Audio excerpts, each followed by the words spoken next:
A mancha branca é a doença do camarão que mais prejuízo causou aos produtores no mundo todo. Conviver 10 anos com ela não é uma experiência muito simples. Hoje conversamos com a dona e o técnico de uma pequena propriedade no sul do Rio Grande do Norte, que falou todo o seu aprendizado com o problema, com as soluções para conviver com a mancha branca. Eu sou o professor Pedro, coordenador do PSF Camarão. Aproveita, assina o nosso canal e define o lembrete para receber os conteúdos que estamos enviando para vocês. E agradecer a participação de vocês, é de grande importância para a gente, né? É de grande importância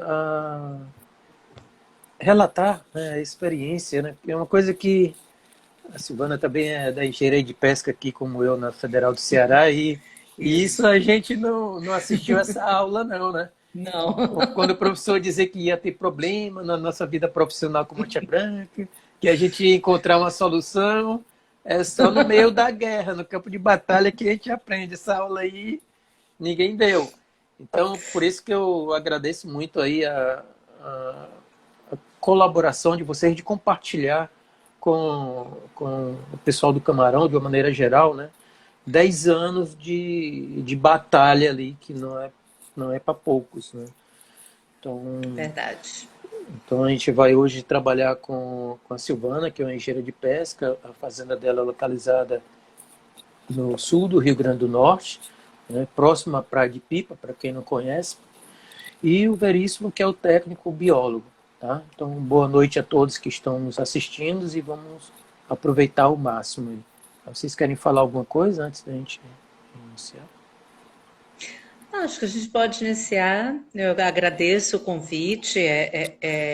A gente já está realmente há bastante tempo nessa área e já passamos por diversos desafios, né? Sim, sim, sim. Eu quero agradecer o convite, Pedro. Sim, sim. Você quer falar alguma coisa, Veríssimo?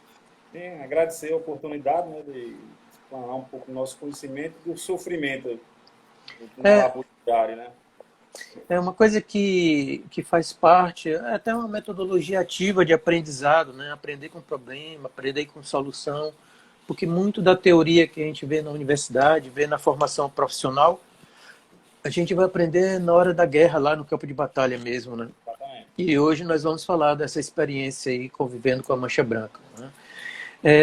Para iniciar, vocês poderiam caracterizar o projeto, o sistema de produção, a localização para o pessoal que está nos assistindo, né?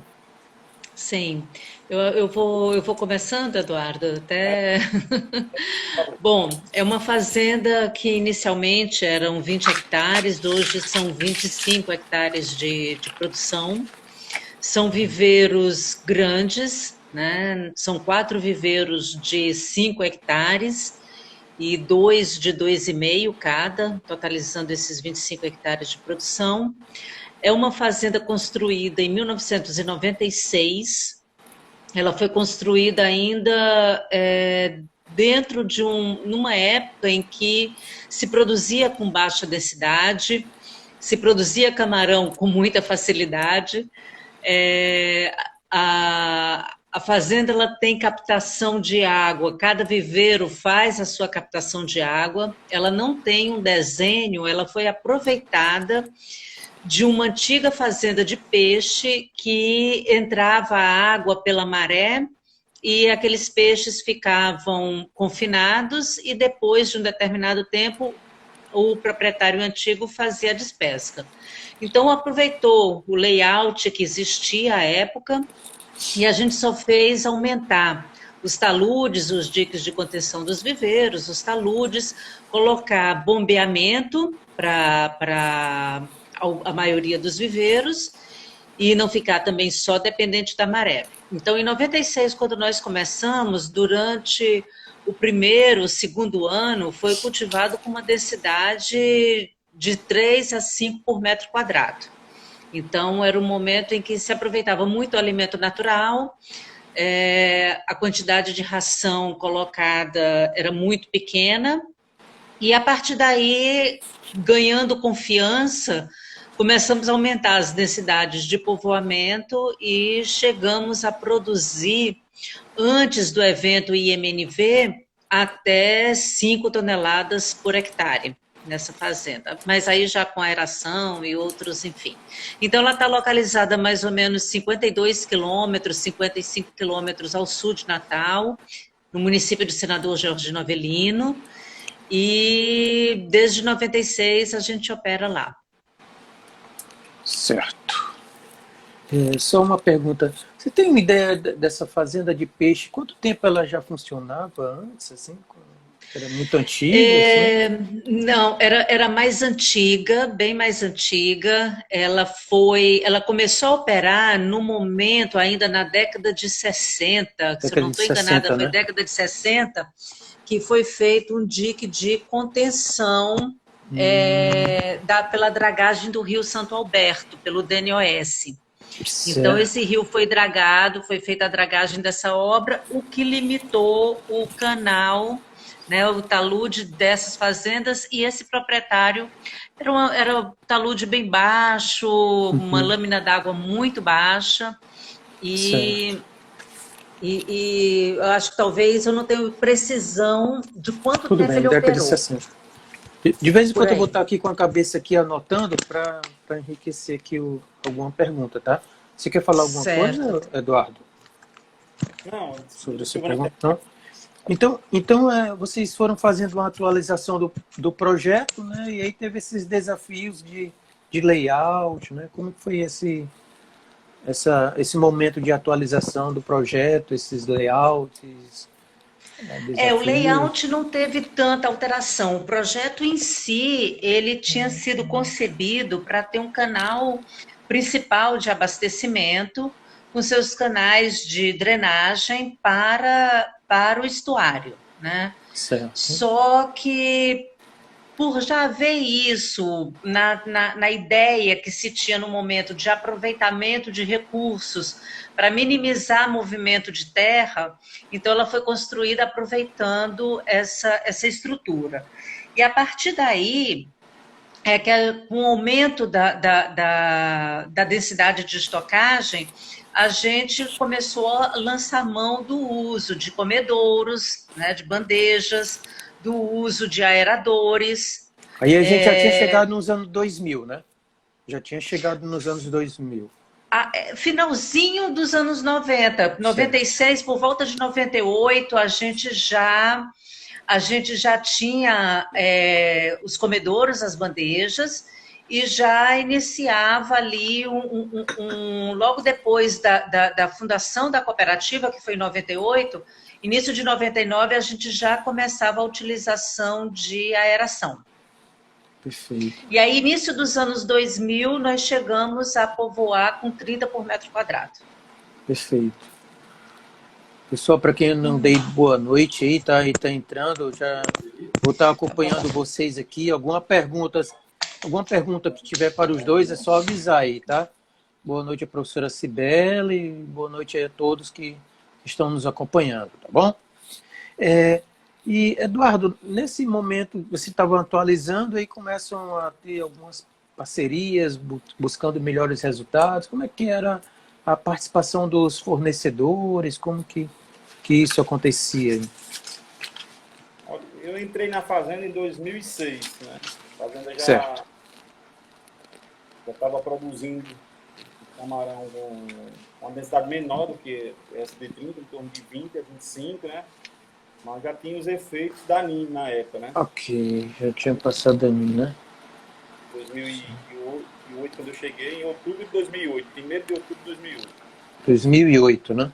Certo. Eu baixei aqui uma imagem no Google para vocês dá para ver bem. Certo. Aí. Eu acho que talvez pela claridade aí. Aí agora. Talvez. Não sei se está Não sei se está. Ok. Dá para conseguir. Talvez sim. Então, em 2008, quando eu cheguei na fazenda, né? Já estava produzindo com 20, 25 por metro, né? Mas os resultados já não eram tão bons. Da queda da NIM, né? Certo. Eu estive na região aqui, estava grandes mortalidades. Eu trabalhava antes na pesqueira Cordone, né? Saí da pesqueira Cordone E através de uma pessoa comum, me indicou o Dr. Pedro, Uhum. a Fazenda Papel, em 2008. Então, a gente Certo. chegou, o desafio era tentar melhorar a produção, né? Perfeito.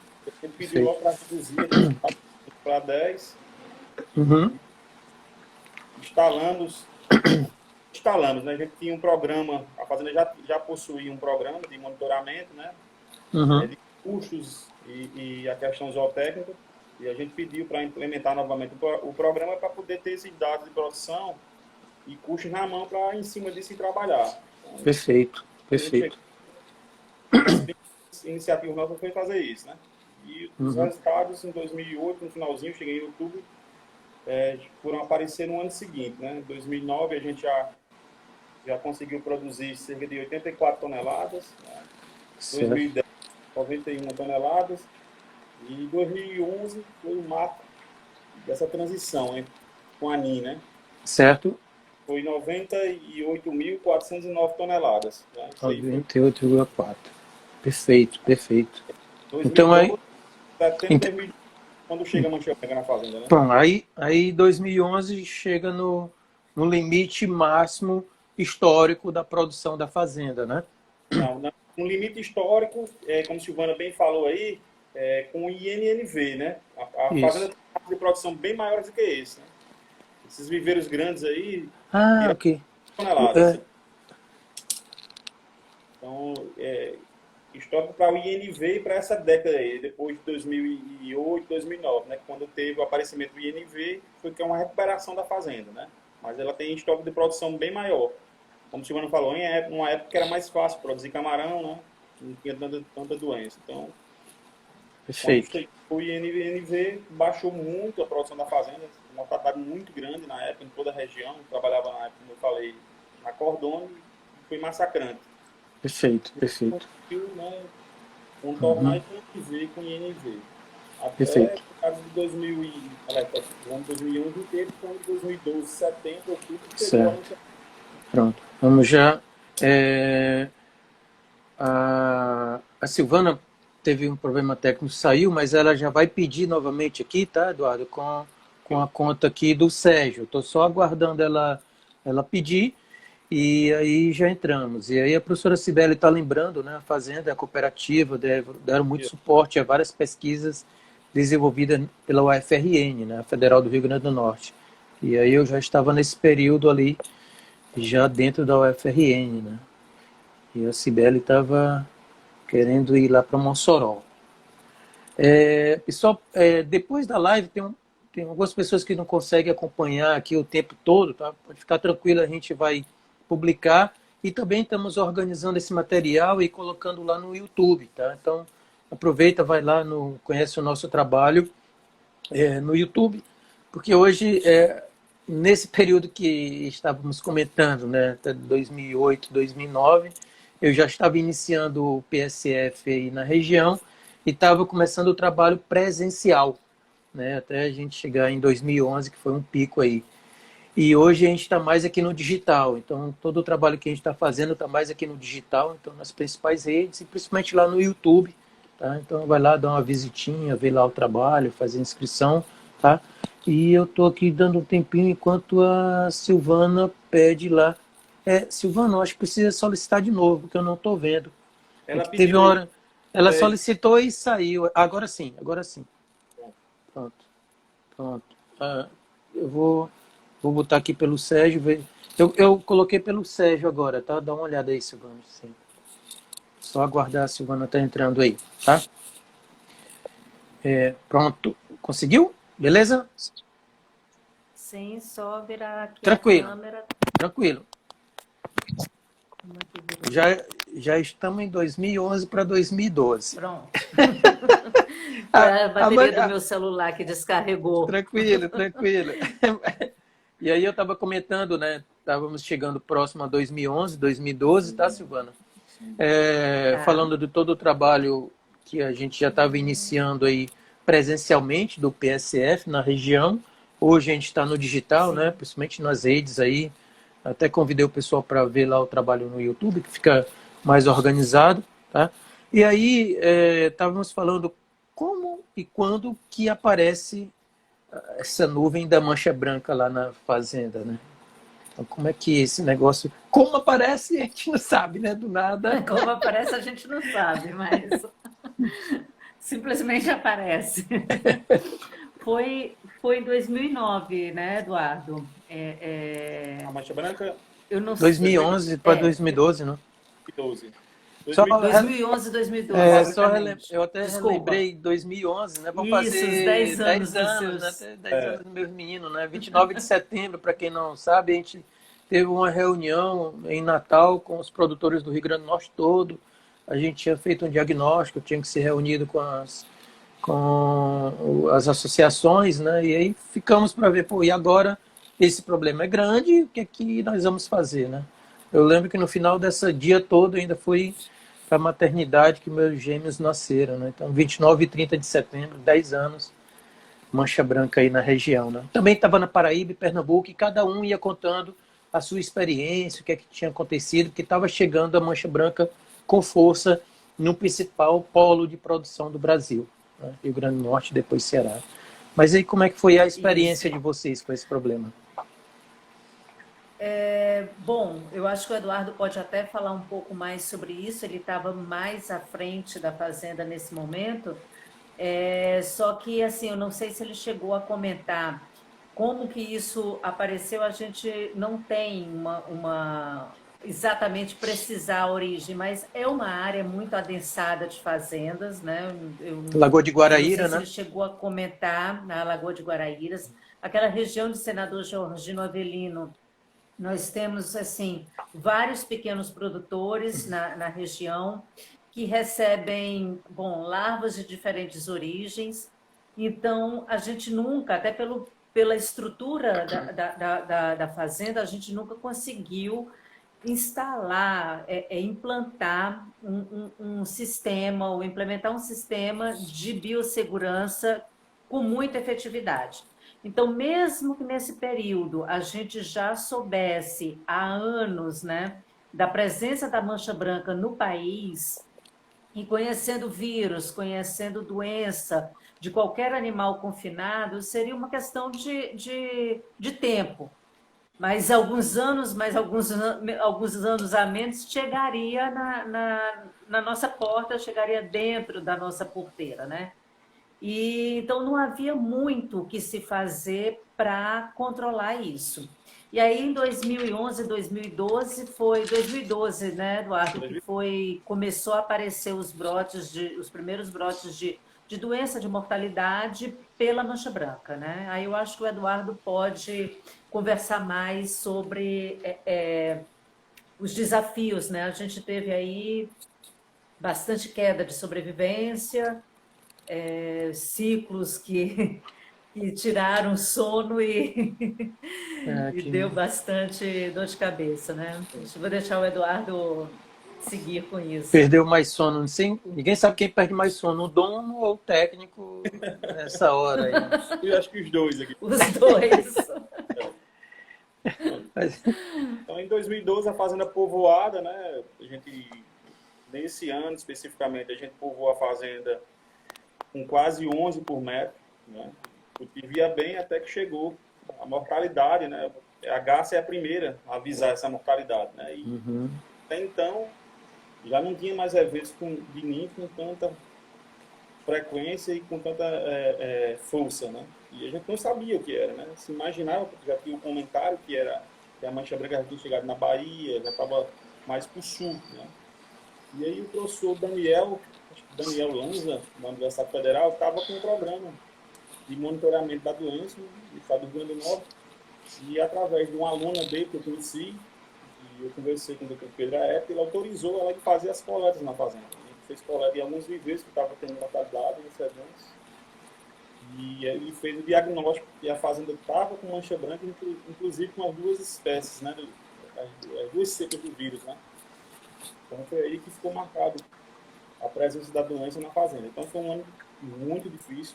A gente caiu de 98 toneladas em 2011 para 31 toneladas em 2012. Né? 31 toneladas, né? 31 toneladas. Eu lembro um pouquinho, porque ainda não tinha sido emprestado aqui para a Federal do Ceará, mas aconteceu muito parecido com o início da Mancha Branca nos outros estados do Brasil, né? Então, a grande concentração de produtores, uma bacia hidrográfica limitada, né? Foi assim em Laguna, em Santa Catarina, em 2004, foi assim mais ou menos na Bahia, né?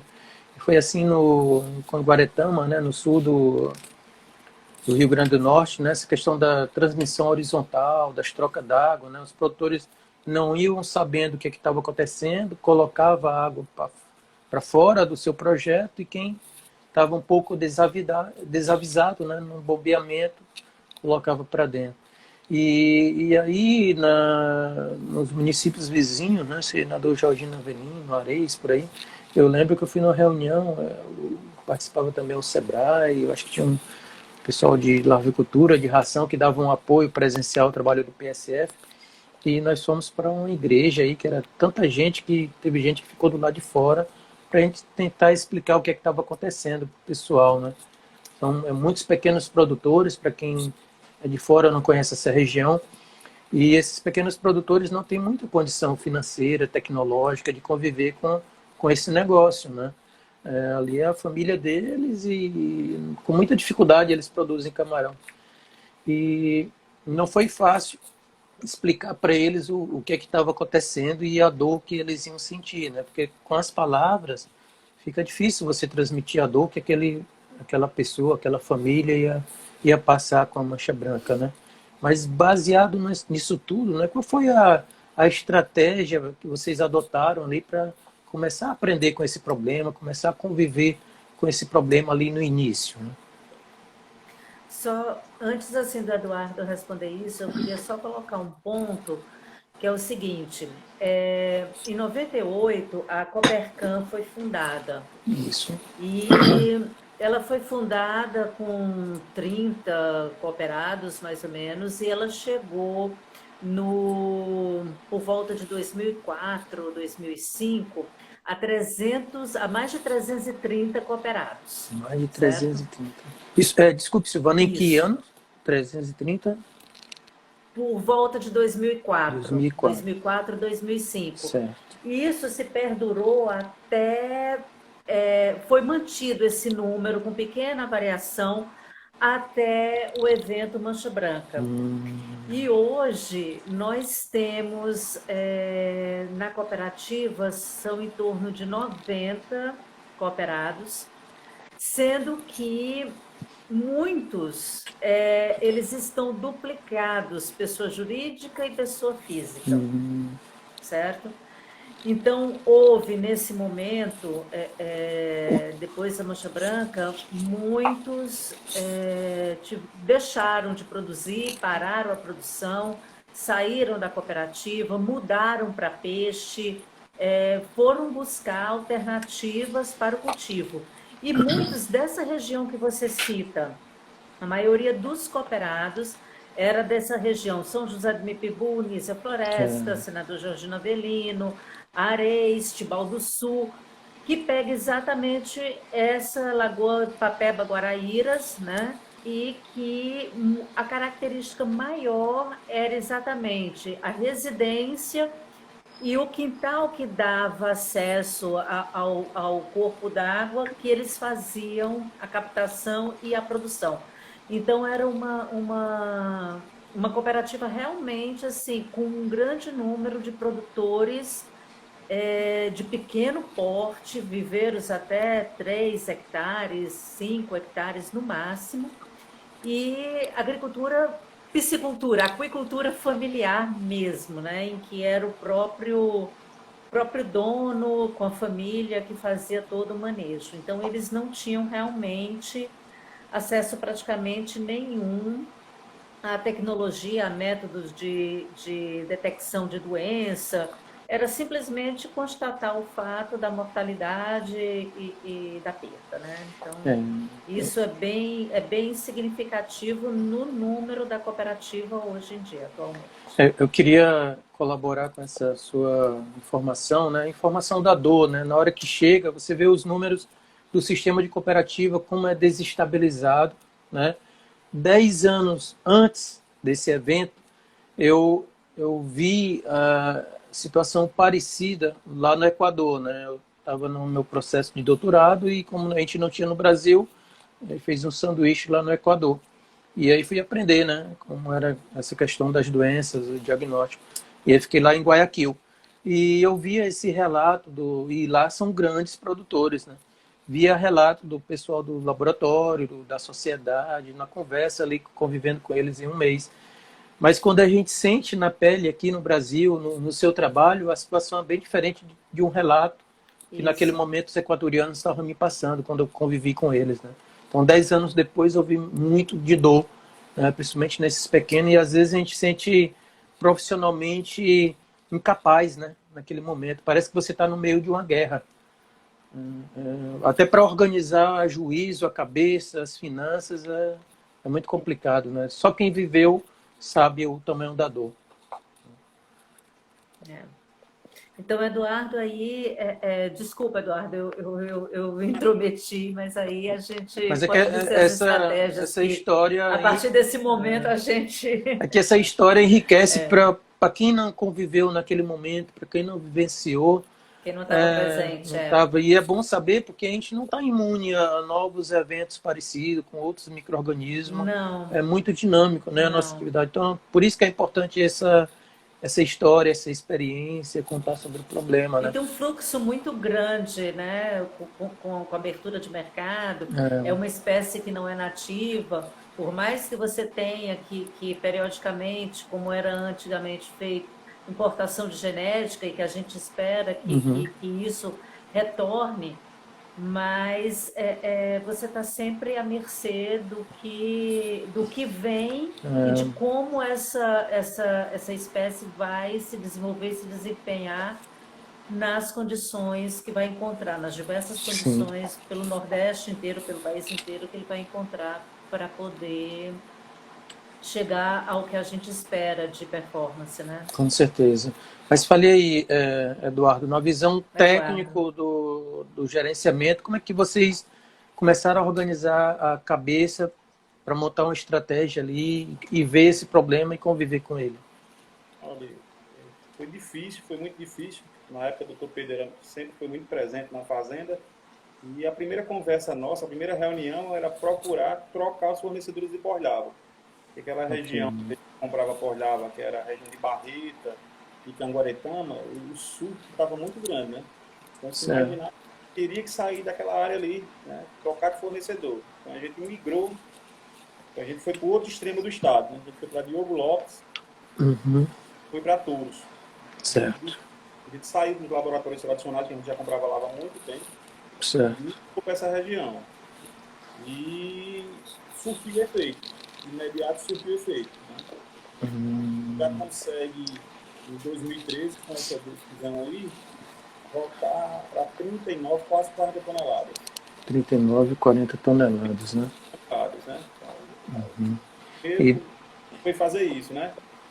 Tentar produzir, né? Não se alarmar mais, porque quando começava a morrer o camarão, a gente ficava preocupado e despercava, e aí perdia tudo, porque vendia com preço mais barato. Então, foi um aprendizado muito grande. Né? Essa é uma outra questão, né? A gente vivenciou isso quando chegou em uma região do Ceará.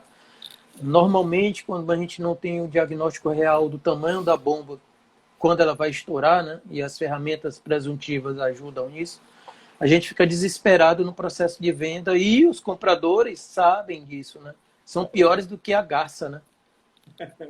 São. Piores do que as garças e quebra preço, né? Isso complicava mais ainda, né? Você já não estava produzindo, ainda quebrar o preço, né? Mas vocês adotaram essa questão da pós-larva, de comprar de outras regiões, mas adotaram outros cuidados, assim, nos anos seguintes, com pós-larva, sei lá, com berçário, alguma coisa parecida? 2013 especificamente foi isso, a troca, baixar, do fornecedor, né? Baixar a densidade, né? A gente estava povoando lá em 2012 com cerca de quase 12 camarões, a gente baixou para 9, 10 nesse período, certo. né? Certo. aprendeu a conviver mais com a doença, não despescar no primeiro Evento? evento de mortalidade e acompanhando essa mortalidade e ver um tempo melhor para despescar e tentar negociar esse camarão. Né? Certo. E tentar chegar com um camarão a um tamanho maior, né? Exatamente. A gente pescou em média desse segundo ano, né? Que o importante ali era vocês compreenderem o processo bioecológico que estava acontecendo e tentar ganhar no bioeconômico, no financeiro, no preço do animal, na biomassa. Então, a gente pescou o camarão no segundo ano com 15 gramas, né? certo. Teve uma mortalidade, aproveitar para que essa mortalidade gerasse um crescimento e uma biomassa mais concentrada e maior. Então, a gente Certo. saiu de um camarão de 11 gramas em 2012 para 2013, camarão de 15 gramas. Né? Certo. E no ano seguinte foi a instalação do berçário. Né? 2014, né? Desculpe, 2014 a instalação do berçário. Né? Foi quando... Certo. E aí como é que foi essa questão aí? E com conversas, né, o doutor Pedro procurou o pessoal da cooperativa e já era senso comum que a gente deveria ter essa primeira fase em berçário para tentar ganhar tempo, né? Então a gente sabia que a quantidade de ciclos ia fazer diferença. Até 2011 a fazenda girava em torno de 19 vezes, né? Então a gente teria que girar mais vezes a fazenda, né? Certo. Então a intenção do berçário era essa, trazer a pós-lava, levar 15, 20 dias e de ganhar tempo em viveiro, né? Certo. Foi essa que deu o resultado, né? Então, em 2014 a gente já Então essa solução aí foi uma solução boa. Sim, foi uma solução boa. E uma outra coisa, esquecendo, foi a utilização da fertilização com farelo, com bocache, né? Foi massivamente utilizada nesse período aí. Fertilização com bocache, né? A gente teve uma Fertilização orgânica com farelas. Uhum. Então a gente utilizou bastante Fermentados. Já eram fermentados, né? Exatamente. Com probiótico, Sim, com farelo probiótico. fermentado. Com probiótico, né? Exato. Isso. Probiótico, enzimas. Ok, já parecia um sistema simbiótico já, né? Já. Sim. Certo. Então a gente já terminou o ano com faturamento já no azul, né? Com a produção bem estabilizada e assim, com fôlego, né? O berçário já instalado e com fôlego, né? Certo. Em 2015 surgiu o evento das pós-lavas de crescimento, né? Ah, ok. Já sendo utilizado por alguns produtores e com resultados muito bons na região, né? Certo. A gente saiu novamente saiu do litoral norte, né? Lá de Diogo Lopes e... Que estava sendo uma solução que vocês já estavam bem organizados, com berçário, já estavam aprendendo com essa solução, né? Sim. E aí, 2015, Aí foi se fazer a vai para outra tentativa solução, da né? pós-larva de crescimento. Isso. Então foram apostar num outro aprendizado, né? Sim. Okay. O ruim é que a gente só aposta na prática, né? Porque na teoria, na hora da guerra, vai pegar essa arma aí e começa a atirar aí. Se der certo. É isso. A gente povoou a fazenda 100% no início, no final 100%. 100% povoada com lava de crescimento. Certo. No laboratório do Litoral Sul, né? Certo. E aí, com cerca de 30 dias de cultivo, os eventos de mancha branca são bem rápidos, né? Sim. E de maneira forte mesmo, atingiu todos os viveiros. Todos os viveiros. A gente caiu de uma sobrevivência média de 38% em anos anteriores para 13,8%. De 38% para 13%. Caramba. Aí teve o sangue frio do Dr. Pedro e segurar um pouco mais o camarão para tentar recuperar ou amenizar o prejuízo em cima de uma biomassa do camarão grande, né? Tirou o camarão com quase 18 gramas. Quase 18 gramas, né? Temos 20 camarão nesse ciclo. Ser engenheiro de obra pronta é bem fácil, né? Mas o que muda assim na cabeça, né? No mindset lá de 2014 para 2015, né? Aparentemente estavam adotando uma solução boa, com berçário, com pós-larva vindo de uma região teoricamente mais limpa, né? No lado norte, do Rio Grande do Norte, e de repente 100% da aposta nessa outra pós-larva, né? Se vocês pudessem voltar naquele tempo, como que vocês poderiam ver isso? Olha, o meu ver, eu teria feito tudo do mesmo jeito, porque foi um grande aprendizado para a fazenda. Apostava 100%. Sim, foi um grande aprendizado, foi uma luta muito grande da mãe de Silvana, a dona Elaine, do Dr. Pedro, a gente. Certo. E foi um aprendizado muito grande. Eu não me veria sem passar por esse ano de 2015, sabe? Certo. Eu acho que ele foi muito mais enriquecedor do que os outros anos, porque a gente aprendeu muito mais, porque a doença veio muito mais forte, né? Uniu mais o corpo da fazenda, né? Certo. E no terceiro e último ciclo, a gente voltou a povoar com essa larva do litoral norte e a gente conseguiu empatar os custos de produção da fazenda, milagrosamente. 2015, né? Porque vocês estavam em 2012 com 31, 2013 39, 40, 2014 já estava ali perto de 40 também? Não? Sim. E aí, 2015, 20 toneladas. Aí 2015, 20 toneladas, né? Exatamente. Cai para metade. A metade e praticamente o menor produção histórica, né? Quase que, quando a gente vai analisar. O ano com menor produção, né? Se você considerar que, assim, antes do evento IMNV, NIM, a gente tinha produção 84, de 5 hectares. De 2002, 2003, que se produzia num viveiro de 5 hectares, já se chegou a tirar perto de 30 toneladas, a gente produzia num viveiro que foi produzido no ano inteiro de 2015. Exatamente. Então, o baque de você sair de uma produção, muitas vezes de um ciclo, de um único viveiro em 5 hectares, para o volume que se tira em 2015 no ano inteiro, é grande. É grande, né? Isso. Eu não estava aqui nesse momento, mas eu acredito do que eu conheço, principalmente meu pai, eu acredito que a ideia dele sempre foi assim, está dando certo em vários locais. E, então, entrar aqui na fazenda com somente uma parte, em que você tem poucos viveiros para fazer o teste, eu acredito que tenha sido mais assim dele a ideia de entrar 100%, apostar 100%, certo. Nessa opção de uma larva de crescimento, para que retomasse, né, a quantidade de ciclos, reduzisse o tempo de cultivo e enfim. Mas como ele falava na época, Eduardo colocou, que acabou foi uma Ferrari para fazer um enduro. Né? Então, era um carro de velocidade, era uma pós-larva de crescimento, numa área que não estava apta para isso. Certo? Tanto pela localização, quanto pelo que ela nos permitia de manejo no momento, né? Então foi uma mudança assim que aquelas coisas que você vai no all-in, né? Você aposta tudo para tentar voltar no tempo em que você tinha boas produções, acreditando realmente que aquilo fosse, né? E realmente a partir daí começou a se perceber que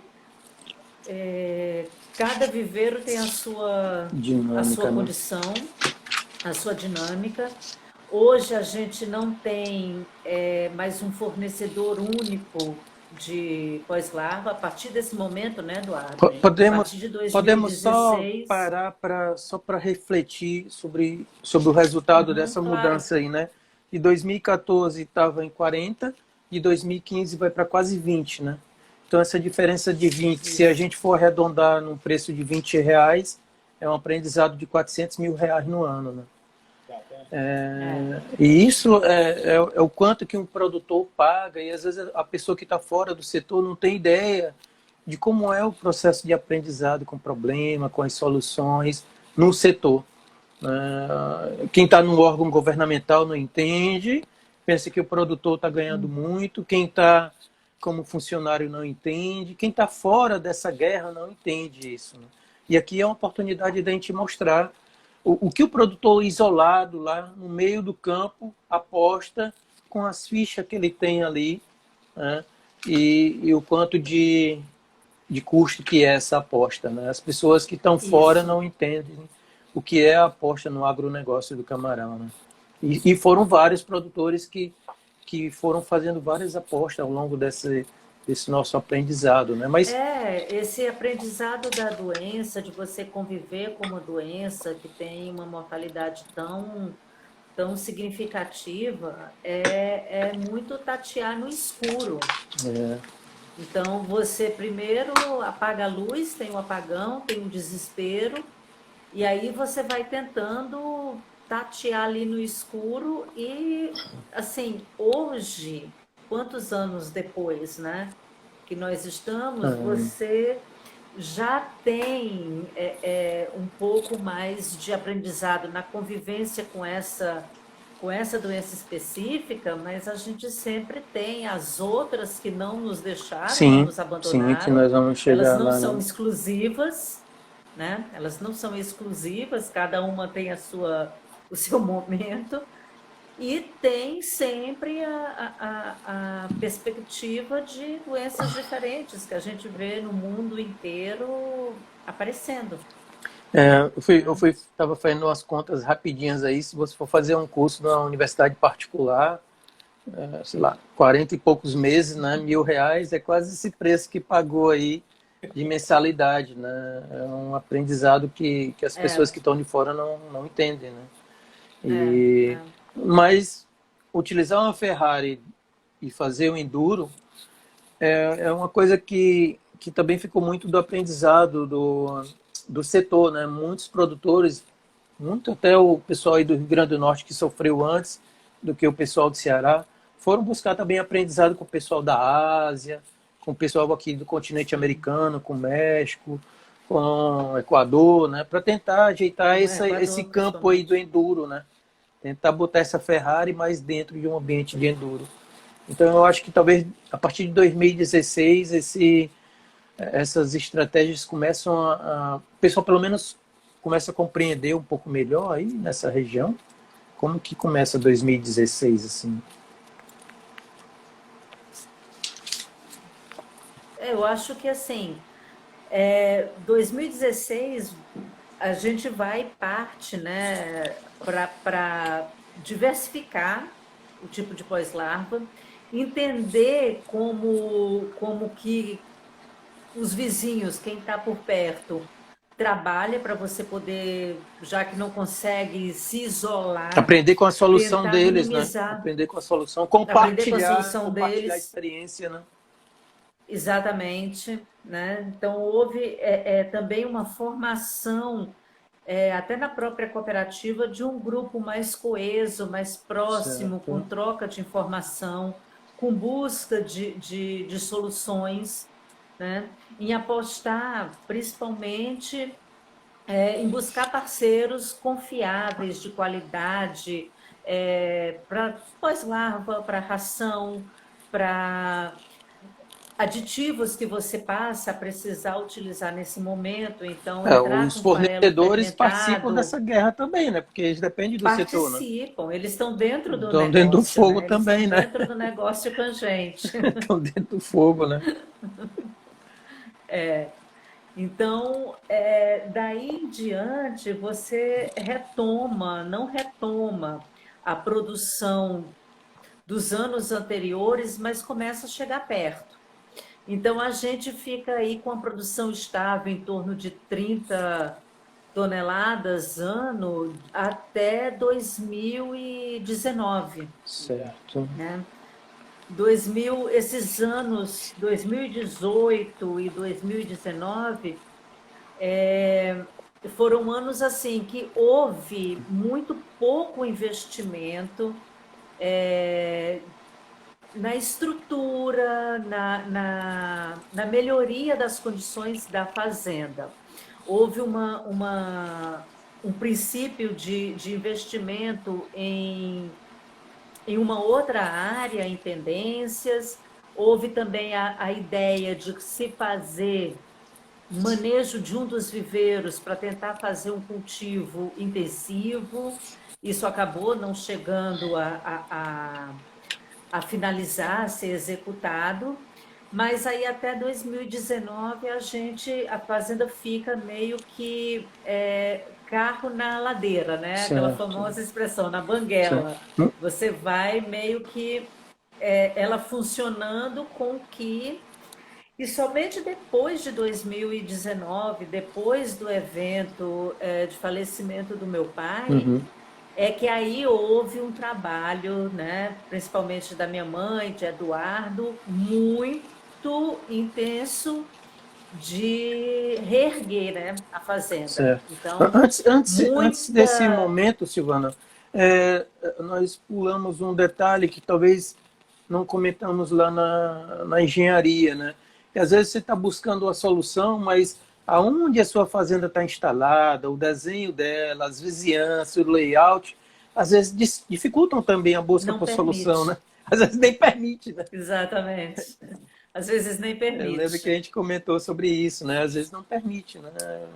Aonde você está localizado, você pode ter a maior teoria, os maiores especialistas do mundo falando, os livros, mas aonde você está localizado, a vizinhança, compartilhamento de água, engenharia do negócio. Compartilhamento, exatamente, Né? exatamente. Que é um caso de vocês, hoje, né? A gente hoje tem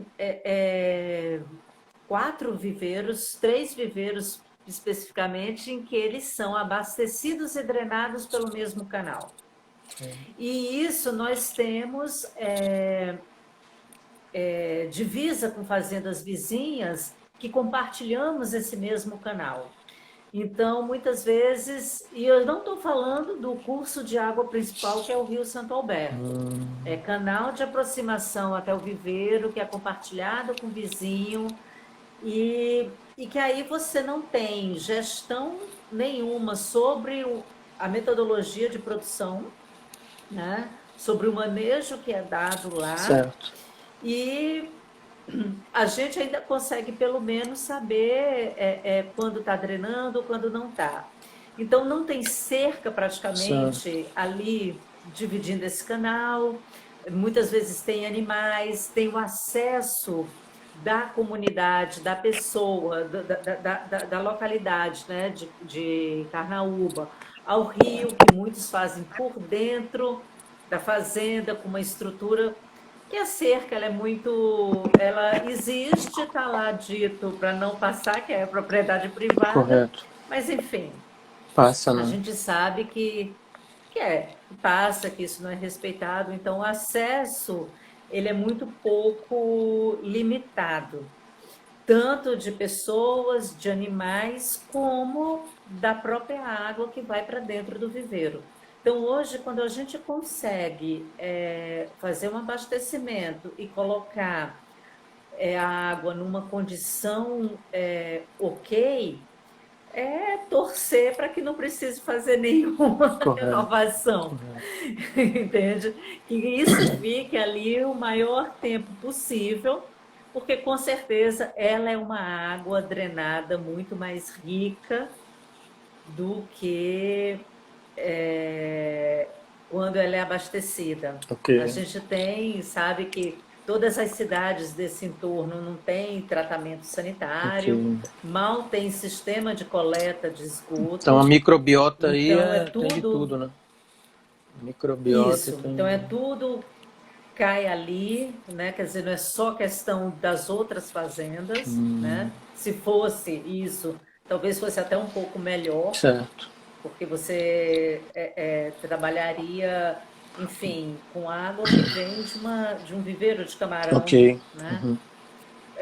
Mas você tem as usinas, você tem esgoto doméstico, você tem usina de álcool e açúcar, né? Para quem não conhece, né?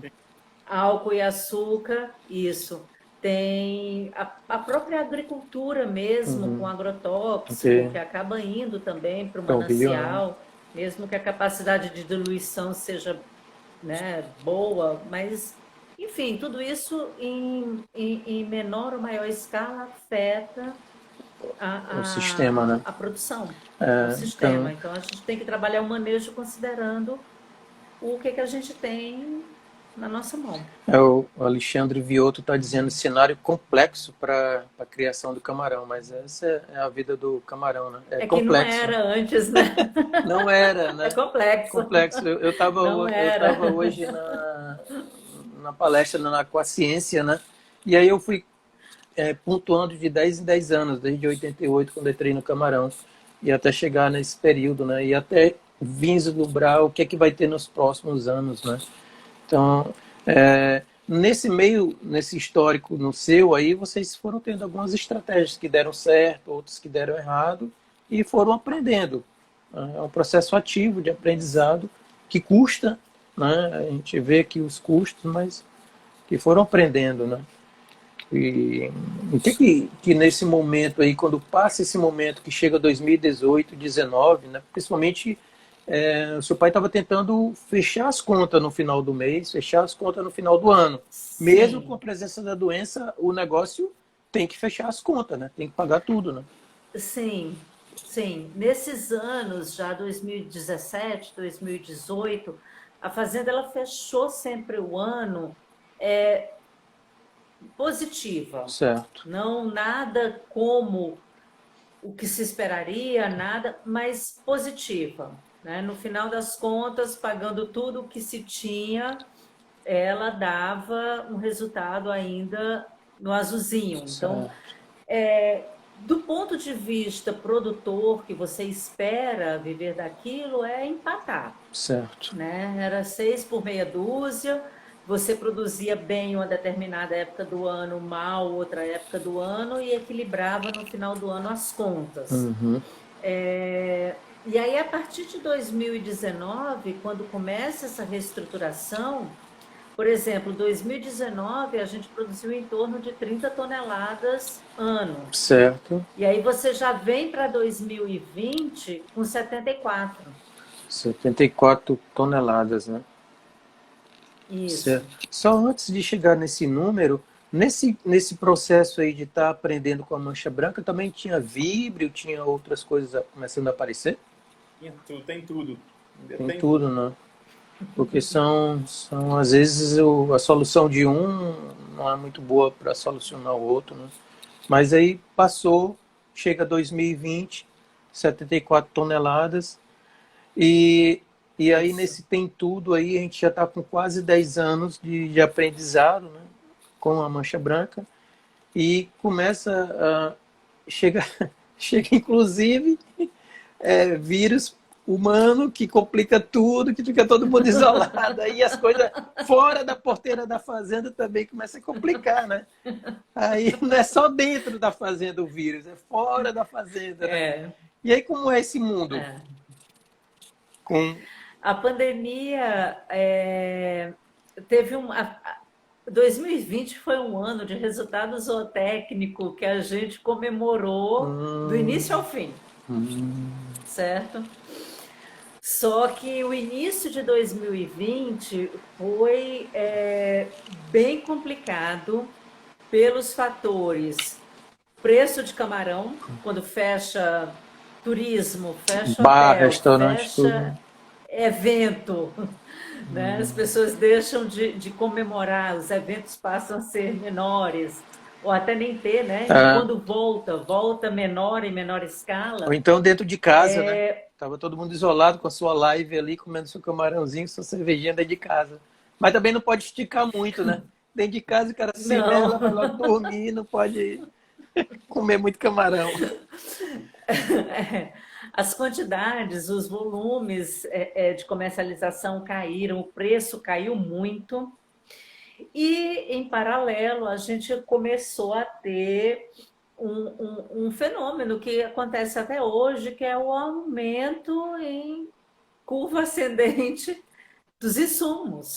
Né? Então, começa a ter aumento de ração, aumento de energia, aumento de tudo. Tudo que você, depois de do início da pandemia, quando as coisas começam a ter uma flexibilização, lá por agosto, setembro de 2020, tudo muito mais caro. Tudo muito mais caro. A economia né? depois a gente cuida, né? Tudo muito mais caro. Então, assim, apesar da gente ter tido um resultado zootécnico muito melhor, com eficiência de consumo de ração, lançando mão de simbióticos, né?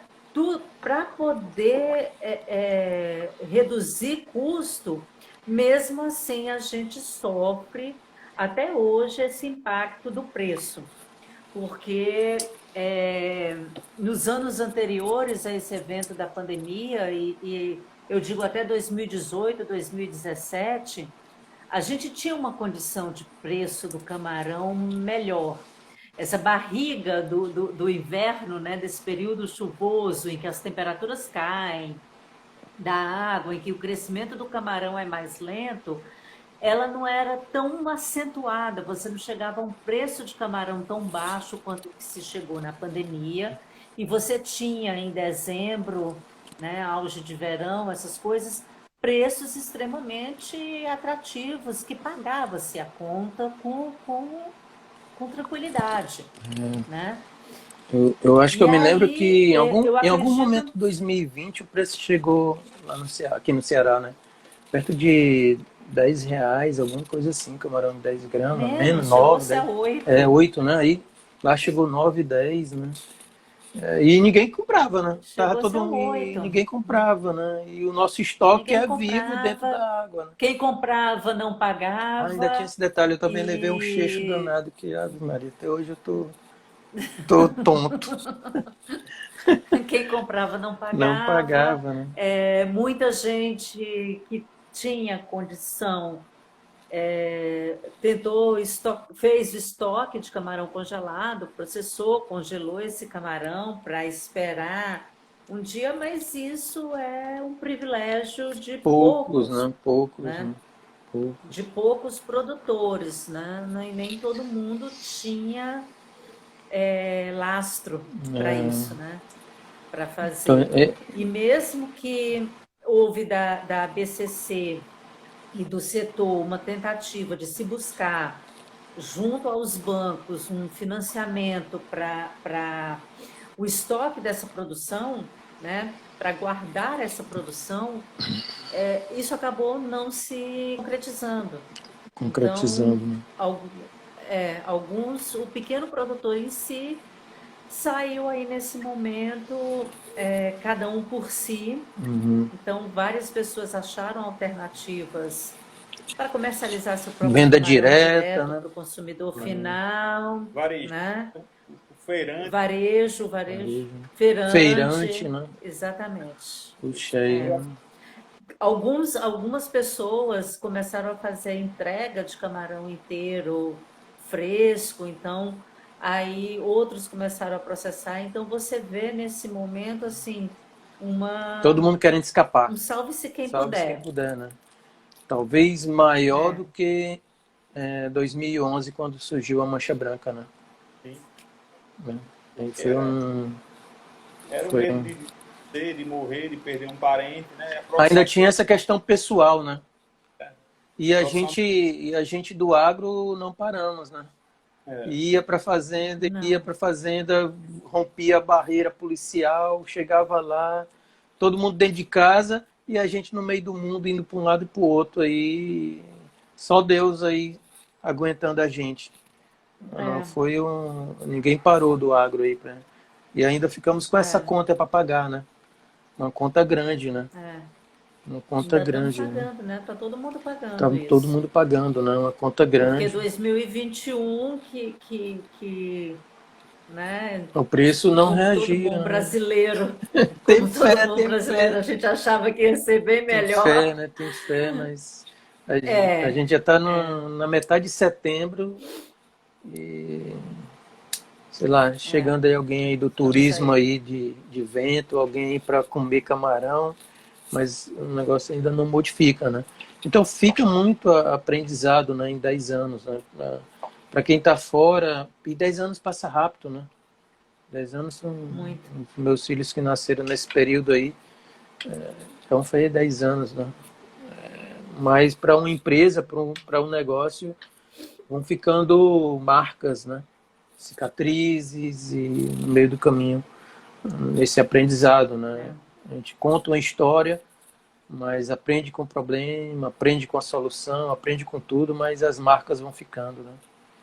E se vocês fossem falar assim para quem está dentro da universidade que não vivenciou isso aí, teria alguma mensagem ou e no outro caso, né, para um produtor que talvez não vivenciou isso, está iniciando o trabalho, quais seriam assim as mensagens que a gente poderia deixar assim depois de 10 anos aí de luta, né? Porque isso no futuro, né, pode acontecer novamente, né? Sei lá. Pode, não só a situação das doenças de camarão, é um animal confinado, como a questão A doença humana, né? pandêmica também, doença humana. E a gente não tá livre de qualquer outro evento, enfim, Essa questão da proporção. a urbanização do povo aí, né, tá. O que é baseado nesse aprendizado assim, que tipo de mensagem a gente poderia... Agora, sim, ter muito que... Não, eu hoje continuo investindo e apostando na atividade. Eu acredito na atividade. No início, era uma coisa que parecia assim... Qualquer um dava para perceber que da forma como a gente vinha cultivando, da forma como as coisas vinham sendo tomadas, as coisas iam pipocando, uma hora Uma questão de algo tempo, ia né? acontecer. Uma questão de tempo. Era questão de tempo. E a maioria dos que estão hoje,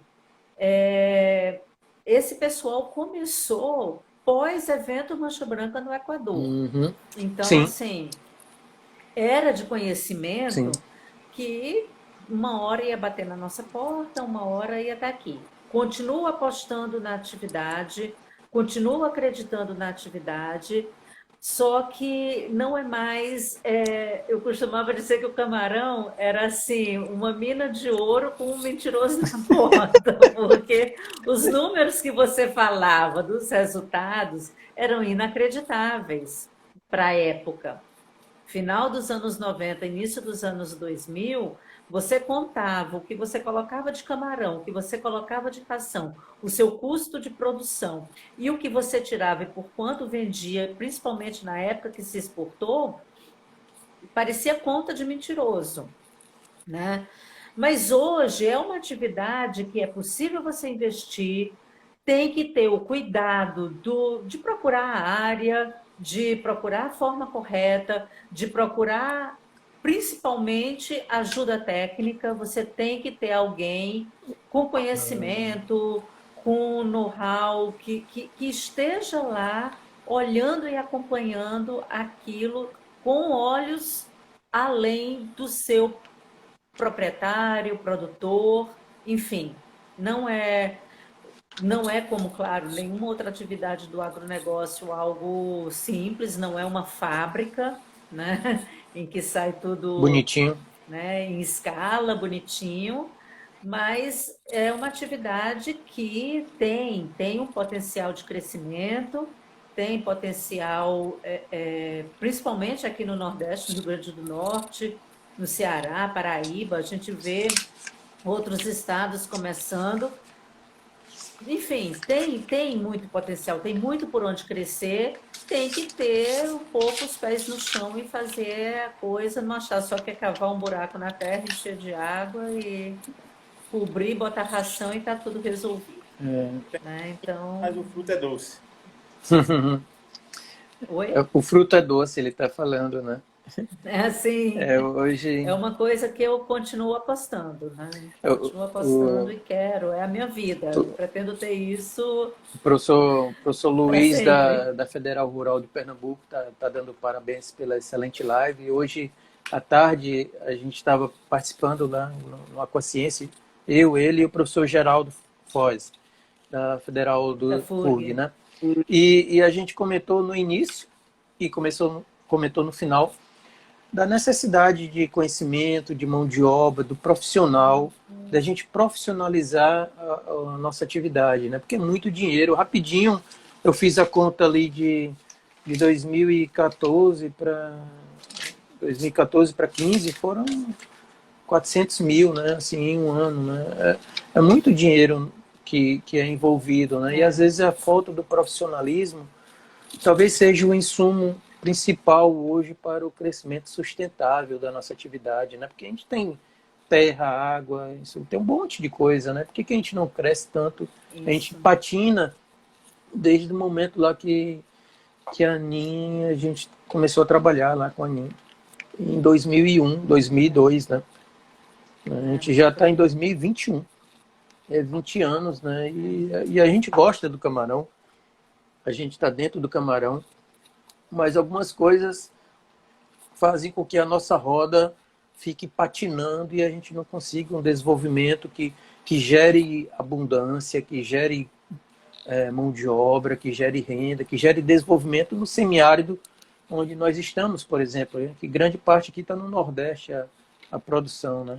Esse tipo de aprendizado é importante para compartilhar, né?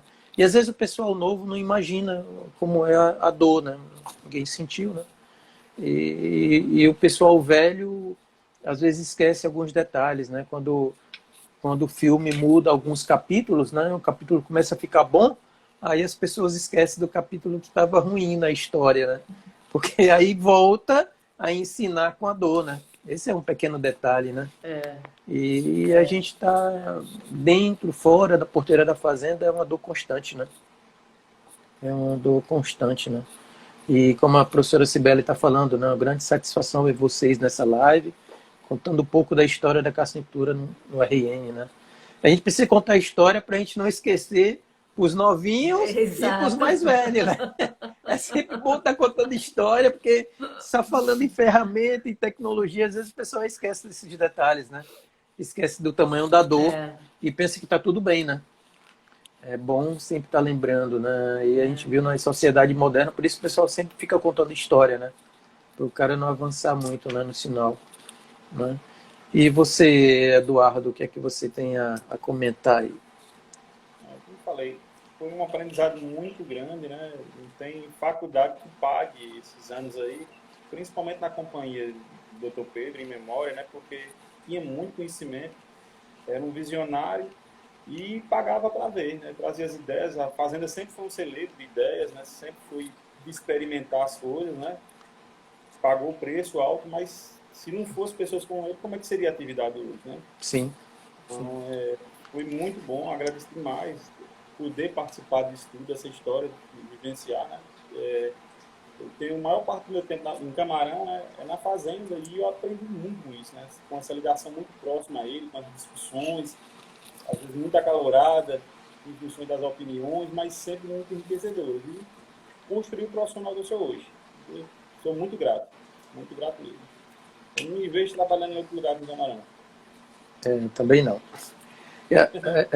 Essa comentário aqui da Cibele, Silvana, vou deixar para você. Tá dizendo que eu sou muito jovem. Eu tô vendo. Eu não ia nem começar. Eu sou mais jovem. Eu vou ficar calada quieta, aqui porque, também. em nome da amizade. Também não pode nem falar de quantos anos de amizade, tudo, né?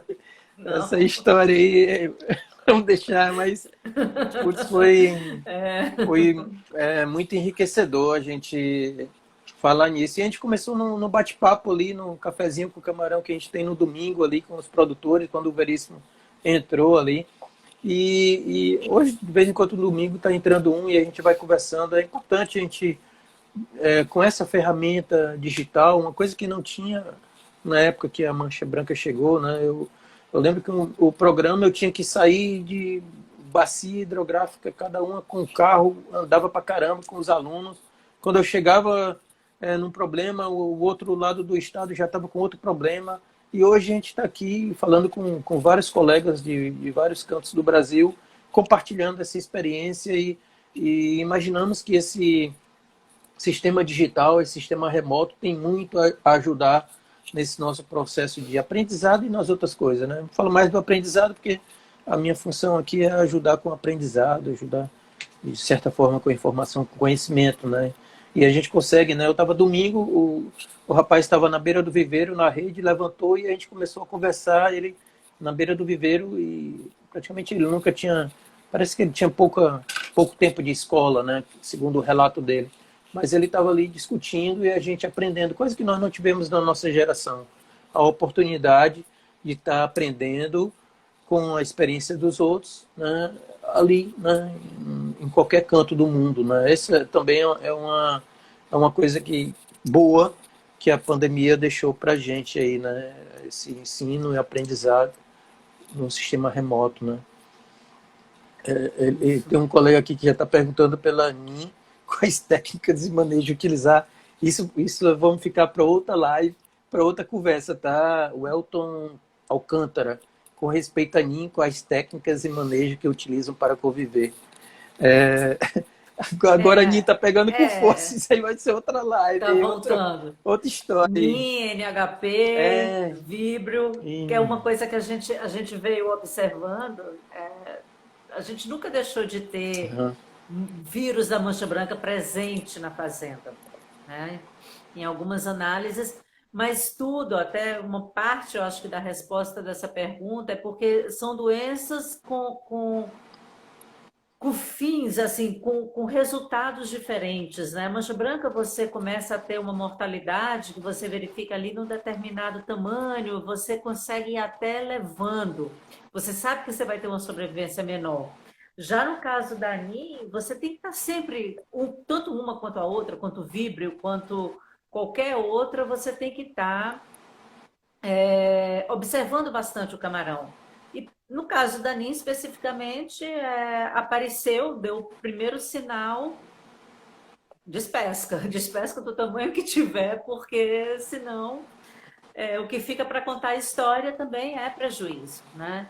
Então, a gente não tem, fazenda aberta, não tem muito controle de temperatura, a gente procura controlar as oscilações de pH, a gente procura ter estabilidade de alguns dos parâmetros que dá para ter a estabilidade, oxigênio, pouca variação de pH, enfim.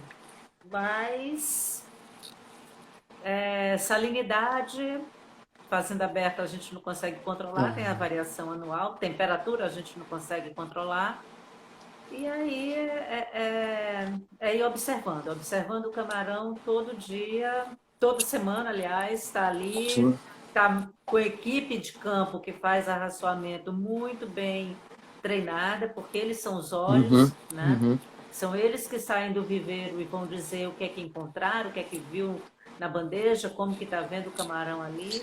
Então, a Anin começou o primeiro diagnóstico com uma pessoa de campo, de alimentação, lá no Piauí, né? E esse material chegou para a gente porque o alimentador estava vendo, né, um camarão com músculo que ele não tinha visto antes, né?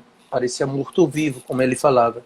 E relatou para o gerente lá, e o gerente chegou com esse material aqui para a gente em Fortaleza, e a partir daí começou o trabalho. Então é necessário que toda a equipe saiba o que está fazendo, né?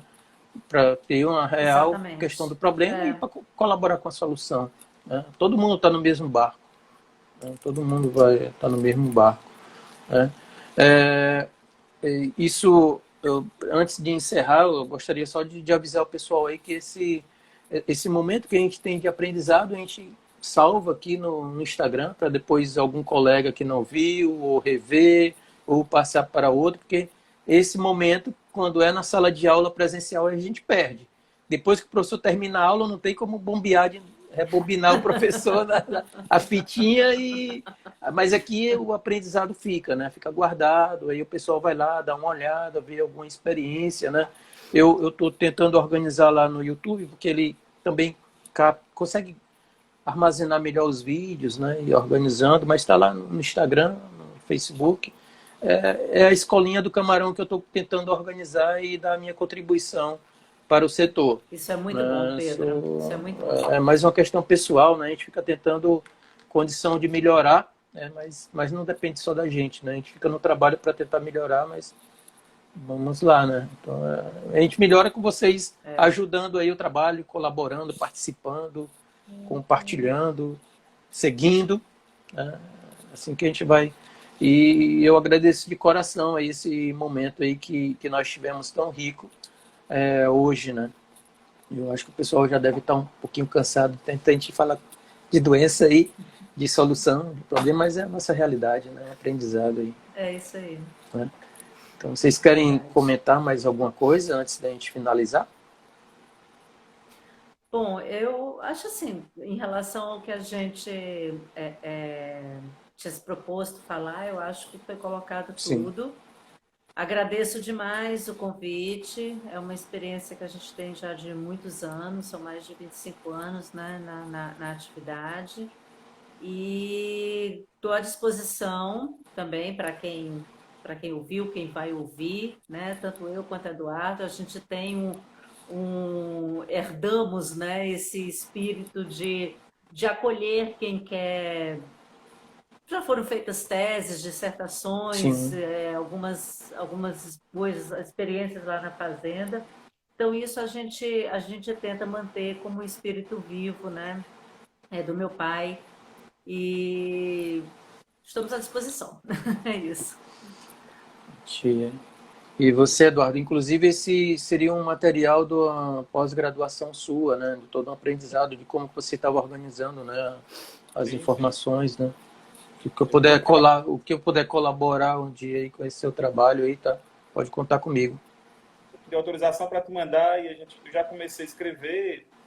Eu utilizei o Power BI para fazer algumas análises, né? Mostrando questão de eficiência, né? Como a gente tornou mais eficiente no FCA, né? Ando com 10 inicial, agora estamos terminando com 6, 7, né? Final. E as melhorias que ocorreram, né? O investimento massivo que teve em 2020, né, na compra de aeradores, na modernização, como a Silvana falou, a gente pôde dar essa retomada. Né? Tudo fruto de um grande aprendizado e muita dor, mas muita alegria também. Perfeito. Verdade. A gente também agradece a participação dos colegas que ficaram com a gente, né? Utilizar essa última palavra aqui do glorioso Camarão. Acredito que esse ambiente colaborativo proporcionado fortemente pela tecnologia, trará, sem dúvida, uma aceleração no crescimento, na maturidade dos produtores. E, por regra, todo segmento ganha. Muito obrigado pelo tempo dedicado. Show de live. O Power BI, que eu não conheço, é outra ferramenta espetacular para monitorar o manejo. Né? Então, e da Cibele aí, que agradeceu a gente, né, sempre aprendendo, e pelo tempo, né, que o pessoal ficou com a gente, que acabou que o tempo é o bem mais escasso que a gente tem na nossa vida, né? A gente não consegue mais, depois que a gente gasta ele, não consegue mais ter ele de volta. A gente até gastou o dinheiro, consegue ter o dinheiro de volta, mas o tempo que a gente ficou aqui nessa hora e meia aqui conversando, né, vai ficar aí gravado essa aula e um dia a gente volta a rever ela. Então, de coração aí, muito obrigado. Muito obrigado a Eduardo, muito obrigado a Silvana, muito obrigado ao seu Pedro, que Deus o tenha. Muito obrigado a dona Elaine, né? Elaine, que é o nome da minha irmã, eu lembro bem dela. Muito obrigado a todo mundo aí da Papeba, aos momentos que eu vivenciei com vocês aí no Rio Grande do Norte, né? Todos os produtores do Rio Grande do Norte, né? E vamos em frente aí, seguindo aí, que o nosso objetivo é sempre estar aumentando e melhorando o setor de camarão. Tá bom? Ok. Fiquem em paz aí e até a próxima. Tchau, tchau. Okay. Até. Tchau.